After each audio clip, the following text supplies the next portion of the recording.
Guys, this is again Gunjan here on your own channel. So आज जो हम एक चैलेंज लेके चल रहे हैं, मैंने सोचा एक चैलेंज स्टार्ट करते हैं। सो इस चैलेंज में जो है हम एसएसटी को कवर करेंगे और हम स्टार्ट करेंगे हमारा अतीत। ये ग्रेड 6 की बुक है, ठीक है। इसमें इतिहास के बारे में चैप्टर वाइज डिस्क्रिप्शन दी हुई है, सो हम इसको डिस्कस करेंगे। So without any delay let's get started with the first chapter of this book. So जैसे कि आप देख रहे हैं, इस बुक का फर्स्ट चैप्टर है क्या, कब, कहाँ और कैसे।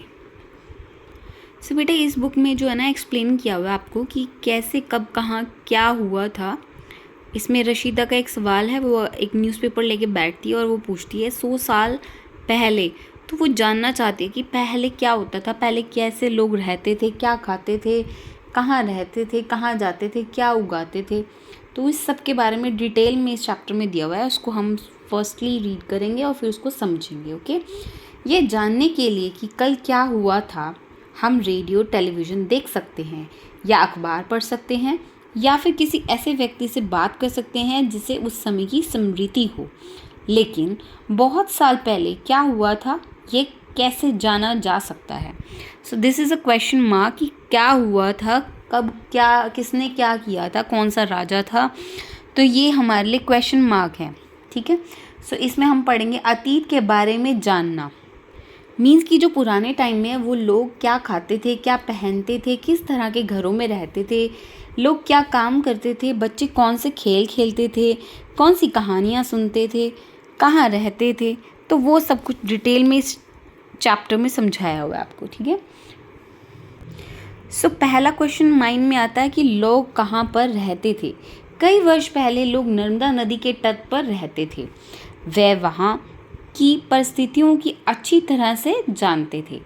अपने भोजन के लिए फलों तथा अन्य उत्पादों को यही से इकट्ठा किया करते थे तथा जानवरों का शिकार भी किया करते थे। सो ये बेसिक है आपका, ठीक है। इसमें सिर्फ ये बताया है। यहाँ रहने वाले लोग आरंभिक लोगों में से कुशल संग्राहक थे जो आसपास के जंगलों में विशाल संपदा में परिचित थे, मतलब जिनको वहाँ की पूरी नॉलेज थी, ठीक है।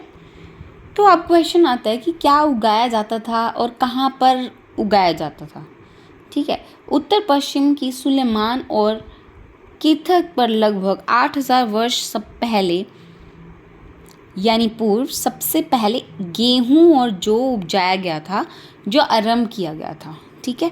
सबसे पहले अगर मैं बात करूं कि इंडिया में क्या उगाया गया था, तो वो क्या उगाया गया था, गेहूं और जौ की फसल को उगाया गया था। साथ ही साथ भेड़ बकरी व गाय बैल को पालना शुरू किया गया था।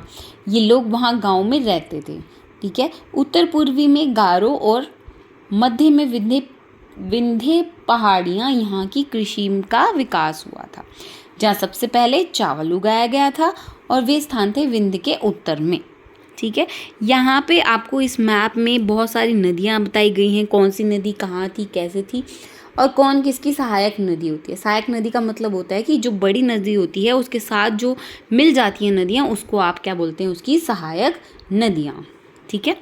ये मैंने आपके लिए कुछ ऐसे ड्रॉ किया हुआ है। ये सिंधु नदी है, झेलम, चिनाब, रावी, सतलुज, व्यास नदी, ठीक है। तो ये इसके साथ मिल जाती हैं, तो इसलिए ये उसकी क्या हो जाएंगी, सहायक नदियाँ हो जाएंगी। सिंधु तथा इसकी सहायक नदियों के किनारे कुछ आरंभिक नगर फले फूले। लगभग 4700 वर्ष पूर्व की ये बात है, ठीक है। गंगा व इसकी सहायक नदियों के किनारे तथा समुद्र तटीय इलाकों में नगरों का विकास 2500 वर्ष पूर्व हुआ था। 2500 साल पहले की बात है ये। गंगा तथा सोन नदी के क्षेत्र प्राचीन काल में मगध के नाम से जाने जाते थे। इसके शासक बहुत शक्तिशाली थे। जो गंगा नदी है और सोन नदी है, उसके क्षेत्र में प्राचीन काल से मगध के नाम से जाना जाता था और जो इसके शासक थे वो बहुत ज़्यादा प्रभावशाली थे। मैं आपको दिखा देती हूँ इसमें गंगा नदी और सोन नदी। ये रही हमारी गंगा नदी और ये हमारी सोन नदी। अब क्वेश्चन आता है कि लोग एक स्थान से दूसरे स्थान पर जाते ही क्यों थे, उनको क्या मिलता था एक स्थान से दूसरे स्थान पर जाके। सो बेसिक इसके 5 कारण थे। काम की तलाश में जाते थे, कोई प्राकृतिक आपदा आ जाए उसके कारण उन्हें जाना पड़ता था, दूसरे क्षेत्रों पर विजय हासिल करने के लिए जाया करते थे, जो कि शासक जाया करते थे, राजा महाराजा जाते थे या उनके आगे वाले सहकर्मी जाते थे। व्यापारी मूल्यवान वस्तुओं को एक स्थान से दूसरे स्थान पर बेचने के लिए जाते थे। ये भी इसका एक कारण है, लोग यहाँ से वहाँ जाते थे।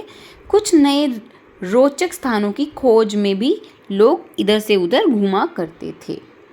दक्षिण एशिया उपमहाद्वीप। दक्षिण एशिया उपमहाद्वीप में हमारे पास भारत, पाकिस्तान, बांग्लादेश, नेपाल, भूटान व श्रीलंका, अफगानिस्तान, ईरान, चीन, म्यांमार, ये सारे देश ऑलमोस्ट काउंट होते हैं। ठीक है, अब देश के नाम कैसे और किस लिए पड़े?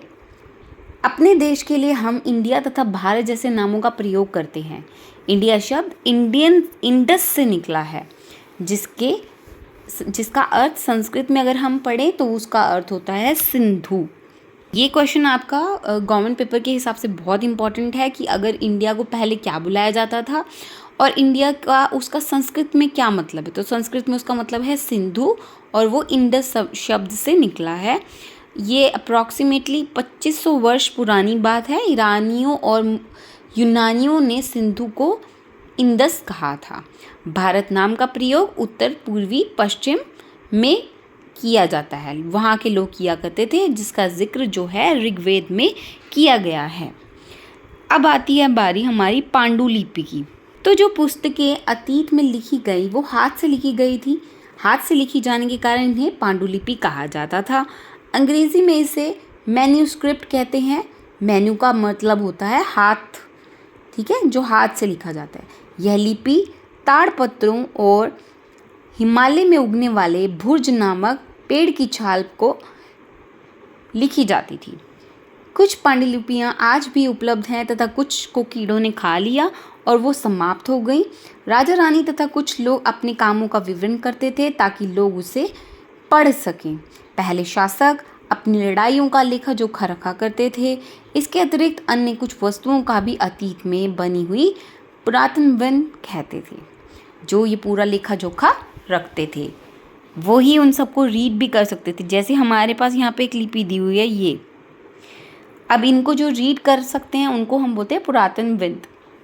प्राचीन काल में औजारों, हथियारों तथा बर्तनों के सिक्कों की प्राप्ति के लिए भी छानबीन और खुदाई भी होती थी। तो लोग बर्तनों के ऊपर खुदाई करते थे, कुछ सिक्कों के ऊपर भी खुदाई की जाती थी, हथियारों, औजारों के ऊपर भी खुदाई की जाती थी और उनको ये जो स्पेशलिस्ट होते थे वही रीड कर सकते थे। उस समय सभी का जीवन अलग हुआ करता था। इतिहासकार, पशुचालक, शिल्पकार हो या व्यापारी हो, सभी का जीवन भिन्न भिन्न होता था। लोग अलग अलग रीति रिवाजों का पालन किया करते थे। जैसे अंडमान के लोग मछली पकड़कर व शिकार कर कर अपनी जीविका कमाते थे, वहीं दूसरी ओर कुछ लोग, शहरी लोग जो थे, अन्य लोगों पर भी निर्भर किया करते थे। सबसे इम्पॉर्टेंट बात जो इसमें ये है कि शासक जो है अपनी लड़ाई वगैरह का लेखा जोखा रखा करते थे, वहीं शिकारी, मछुआर, पशुपालक या जो भी लोग थे वो लोग अपना लेखा जोखा नहीं रखते थे। अब जो इसमें मेन इम्पॉर्टेंट आपका टॉपिक कवर होता है अतीत, और इसके बारे में हमने जानकारी ले ली कि लोग कैसे, कहाँ, किस पर निर्भर किया करते थे। सो बेसिक जो है मैं आपको इसका ब्रीफ में बता रही हूँ। ये सारा मैं पढ़ चुकी हूँ और इसीलिए उसी बेस पे मैंने नोट्स रेडी किए हैं। अगर आपको नोट्स भी चाहिए हो तो आप मुझे कमेंट कर सकते हैं नीचे। I will provide you the notes also. तिथियों का मतलब, अब तिथियों का क्या मतलब होता है? अगर कोई तुमसे तिथि के विषय में पूछे तो शायद तुम उस दिन, तारीख या वर्ष के बारे में कर लोगे, लेकिन पहले के टाइम पे क्या होता था कि जो ईसा मसीह थे, ईसाई धर्म के जो ईसा मसीह थे, धर्म परिवर्तक भी जिन्हें हम बोलते हैं, तो उनकी जन्म तिथि से ही किसी भी डेट की, किसी भी ईयर की वैल्यू निकाली जाती थी। अंततः 2000 कहने का मतलब ईसा मसीह के जन्म के 2000 वर्ष के से बाद से है। ओके, ईसा से पहले हम इसको, ईसा को हम ये लिखते हैं ई पी पू, इंग्लिश में आप ई प्यू लिखते हैं, वहीं आप इंग्लिश में BC भी लिखते हैं, बिफोर क्रिस्ट, जिसको हम बोलते हैं ईसा पूर्व। EDE यानी ईसा के जन्म से के वर्ष हो गए। AD या CE कॉमन एरा हो गया आपका। BCE बिफोर कॉमन एरा हो गया। BP बिफोर प्रेजेंट यानी वर्तमान से पहले। यहाँ पर कुछ आपको लिपियाँ भी दिखाए गए हैं, कैसे कहाँ पे किस किस लिपियों में लिखा जाता था और कौन इन्हें पढ़ सकता था, वो सब कुछ इसमें एक्सप्लेन किया हुआ है। ठीक है, so that's all for this chapter. अगर कोई भी डाउट है तो आप मुझसे क्लियर कर सकते हैं। Keep like share and subscribe to my channel. और अगर आपको ये वीडियो बनाना अच्छा लग रहा है, आपको समझ में आ रहे हैं चैप्टर, तो आप मुझे कमेंट सेक्शन में कमेंट करके और भी ज़्यादा प्रोत्साहित कर सकते हैं। Thank you so much for watching my video. Keep like share and subscribe to my channel. Thank you.